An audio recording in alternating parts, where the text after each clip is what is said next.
안녕하십니까. 자, 요약집인데요. 사실은 제가 옛날에 여러분들한테 말씀드렸듯이 페넌트 레이스 때 자기가 이렇게 조금씩 서브노트식으로 써놨던 것들을 쭉 돌려보는 게 제일 제일 좋습니다. 근데 그게 사실상 조금 이제 미진하셨던 분들, 그런 분들은 이제 보완해드리기 위해서 요약집으로 대신 한번 돌려드립니다.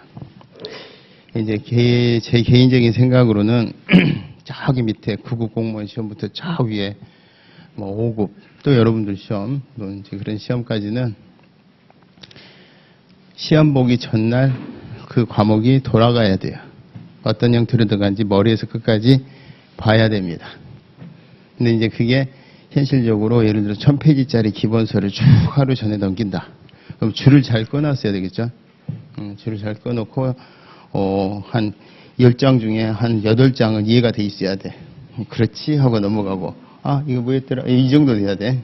근데 그게 이제 기본서에 줄을 잘 끊으면 그렇게 되는 거고, 그걸 옆으로 이제 자기 서브노트식으로 빼놓으면은 요약집이 되는 거예요. 그래서 시험 보기 전에 하루에 쭉 이게 스키핑이 돼야 됩니다. 그래야 전체적으로 머리에서 끝까지. 그래서 여러분들이 25문항을 만났을 때 어디 부분인지가 책꽂이에서 팍팍팍팍 쏟아져 나와야 돼. 이게 어디 문제구나. 이 행정법 여기 처음부터 저 끝까지가 딱 편성돼 있어가지고 정확하게 컴퓨터처럼 꼽아내지는 못하더라도 대충 어디가 문제된다는 걸 예측하고 지문을 봐야 시간 안에 풀 수가 있습니다. 특히 오지선단.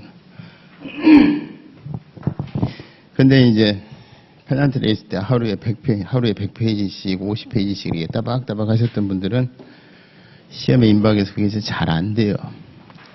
그리고 이제 아는 게 많아지니까 속도가 더 느려집니다, 여러분.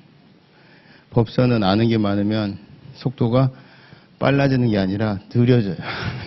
그러니까 여러분들이 내가 오늘 이 책을 하루 전에 봐야지 그러면은 1페이지부터 막 1000페이지짜리 책이다. 1페이지부터 100페이지까지는 팍 넘어가. 근데 점점 느려져. 왜 그럴까? 아는 게 있고 헷갈리는 게 있고 참 이게 뭐가 있더래 생각을 하니까 그래요.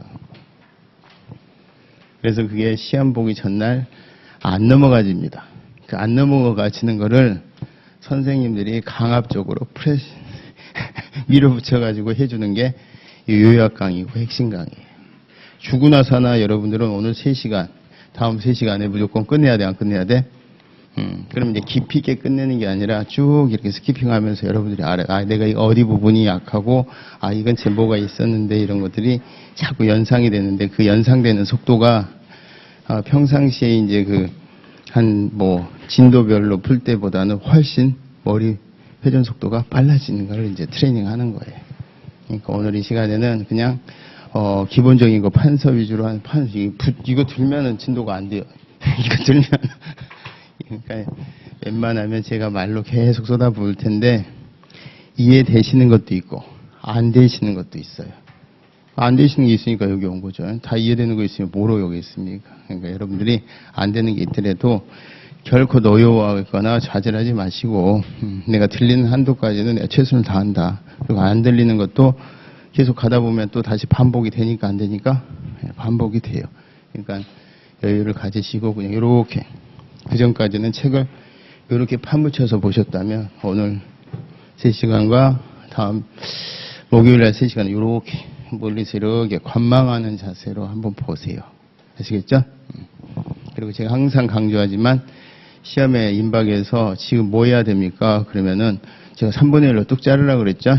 시험 100일 남았는데 뭐 해야 됩니까? 그럼 30일 전에 생각하시면 된다 그랬어. 30일 전에 나한테 70일만 더 있으면 뭐 할 텐데 그거 하시면 돼.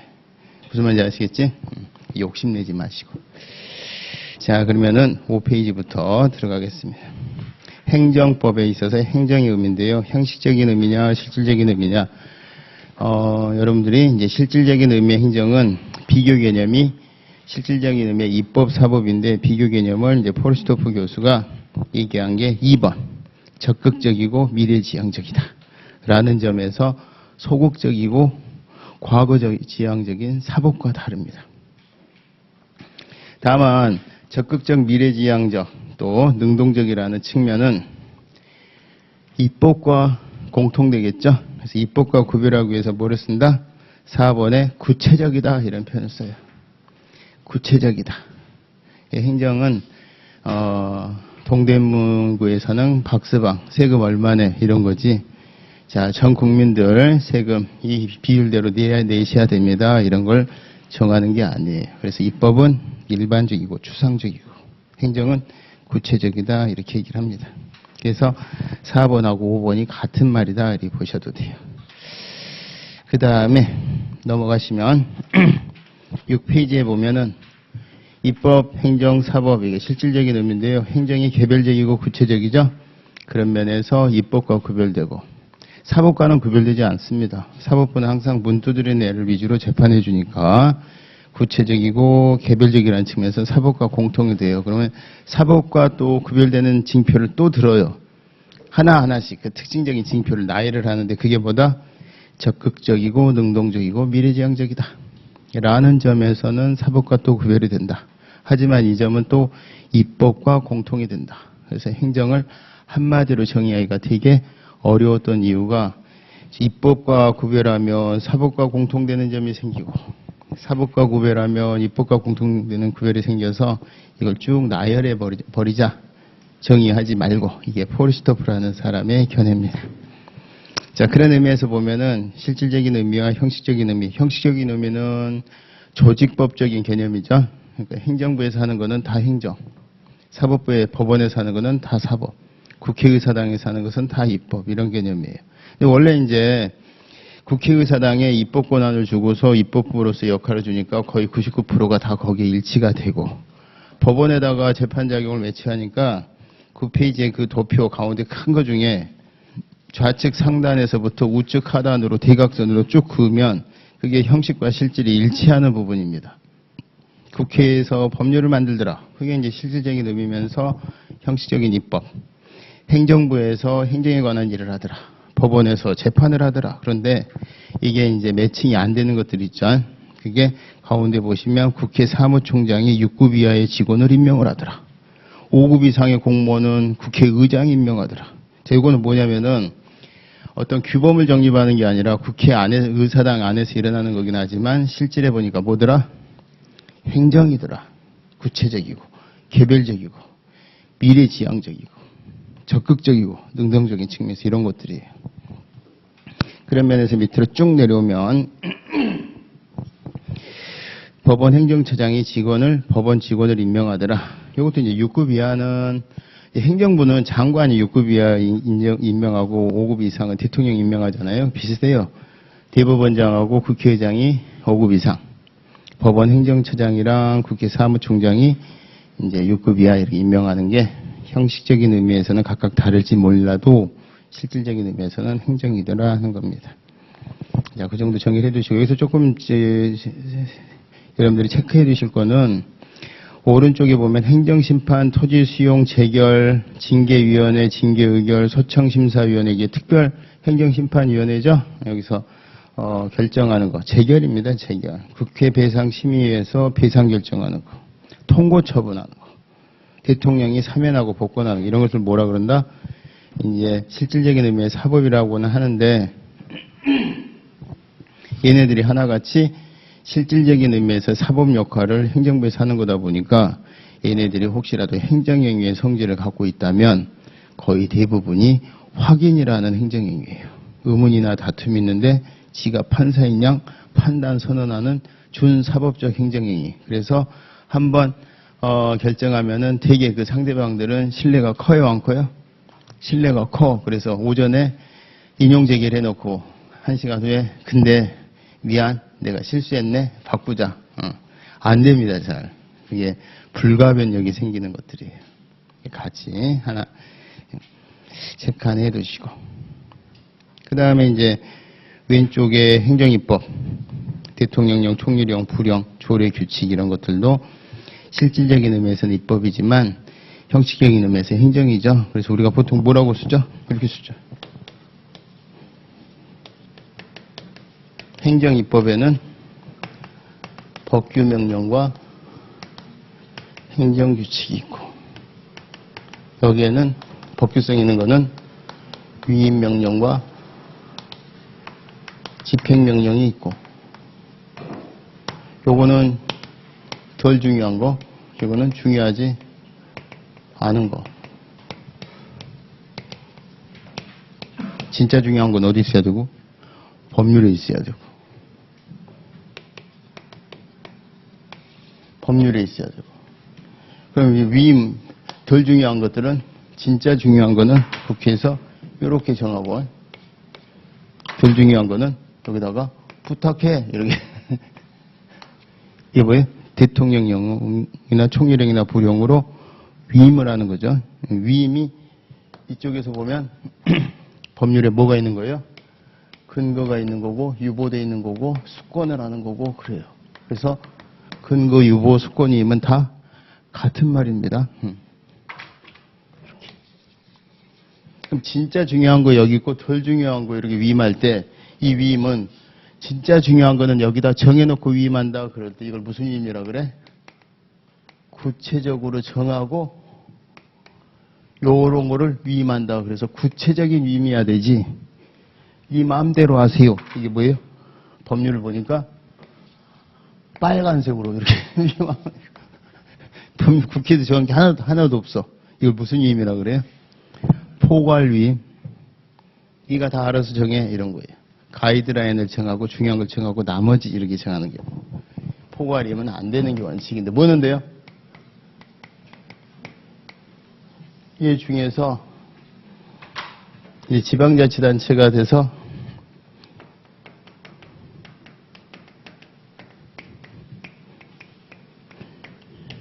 전부 다 조직의 탑들이 만드는 겁니다. 대통령령, 총리령, 부령 다 조직의 탑들이 만드는 건데 얘는 지네가 만들어. 지네 대표자가. 그래서 무슨 법이라 그래요? 스스로 주인이 돼서 정하는 법이니까 여기에 위임할 때는 무슨 위임도 허용된다? 포괄위임도 허용된다. 그래요. 요때 요 행정이 뭐예요? 형식적 의미의 개념이고 여기 뭐예요? 실질적인 의미의 개념.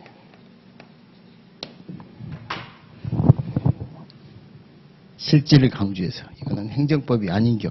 그러면 우리 행정법 시험 범위에서 빠지겠죠. 얼마나 좋아. 희한하지만 안 빠져. 아시겠지? 자, 그럼 우리가 헌법 있고 법률 있고 명령 있고 원래 여기는 행정행위만 하는 데인데 예외적으로 이게 생긴 거죠. 그 다음에 그럼에도 불구하고 여기는 국민이 직접 제정하는 거. 요거는 국회에서 제정하는 거. 행정부는 원래 개별적인 조치를 하는데 이런 것들을 생겼어. 행정부. 심지어는 그럼에도 불구하고 그래도 비대. 그러니까 지방자치 제도를 도입을 해서 이렇게 수직적으로 권력을 나눠놨어요. 여기는 다 행정부야.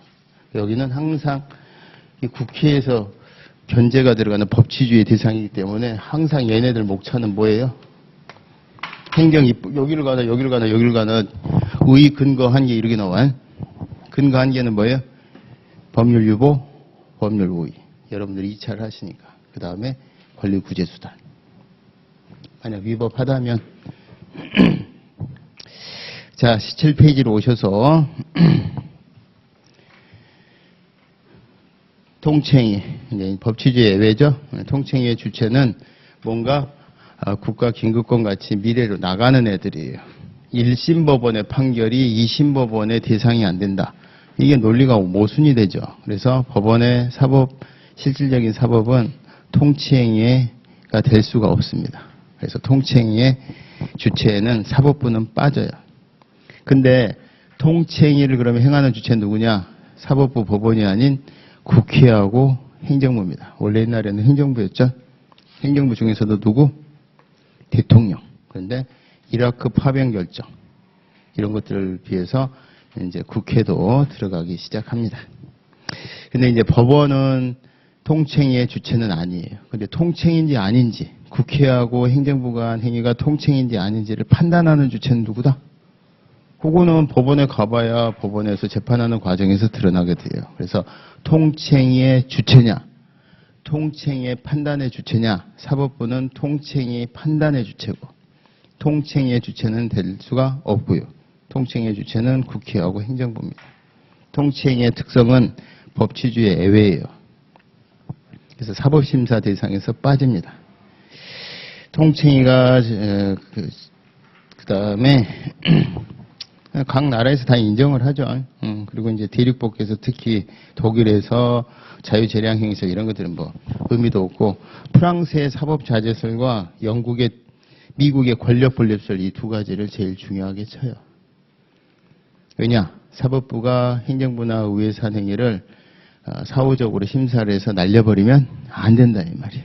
날려서는 안 될 뭔가 높은 정치적인 성격을 띠는 게 있다. 그게 권력분립의 내재적 한계에 해당하는 것으로서 통칭이다. 이게 미국의 개념이고요. 그 시금석이 됐던 사례가 루터가 보던을 상대로 맞짱을 떴던 사건입니다. 그러니까 이제 영미법에서는 이게 케이스가 나오면 앞이 원고고 뒤가 피고예요. 그 다음에 이제 프랑스는 할 수 없다라는 권력분립의 내재적 한계에 당해서 할 수 없다가 아니라 할 수는 있는데 해서 얻는 것보다 잃는 게 더 많으니까 가급적 자제하자 그래요. 이게 사법 자제설입니다. 우리 이제 사법부는 이원화돼 있죠. 순수하게 정치적인 성격을 배제하고 그런 사건만 심리하는 것을 대법원을 정점으로 하는 사법부, 그러고 정치적인 속성이 조금 있는 헌법을 가지고 재판을 하면 헌법은 그 자체가 정치적인 성향이 좀 있는 법이에요. 그러다 보니까 헌법 가지고 재판하는 것은 따로 빼놨어요. 빼놓은 이유가 뭐다? 대법원이 정치화되지 않게끔 깨끗하게 하기 위해서 조금이라도 정치성인 걸 빼놨어요. 그러다 보면 헌법재판소는 주로 재판할 때 대법원은 주로 이거 심사하려고 그랬더니 정치성이 있어서 권력분립의 내재적 한계에 해당해서 못해 이런 말을 많이 해요. 그러니까 대법원은 주로 권력분립설을 취한다고 이렇게 평가를 하고, 100% 아니지만 또 헌법재판소는 원래 정치적인 거 조금 하는 데잖아요. 탄핵이라든가 위헌정당 해산 이런 것들이. 근데 야, 정치적인 거 내가 좀 다루긴 하는데 이거 세도 너무 센데 나 자제할래 이런 표현이 많이 나와요. 특히나 이제 이라크 파병 결정 사건에서는 자제되어야 한다 이 판이 명백하게 나옵니다. 그래서 주로 우리 대법원이 미국의 권력분립설, 프랑스의 사법자재설은 주로 헌재가 취한다 이런 평가를 하고 있습니다. 8페이지에 가서 보시면요. 이 도표 중에서 나는 3개 중에 하나만 외워야 되겠다. 가운데 통칭이 긍정한 것만 외우시면 돼요. 계엄 선포. 왜 이런 상황에서 그전에는 역대 대통령이 더 심한 상황에서도 계엄 선포를 안 했는데 너는 계엄 선포를 한 거야.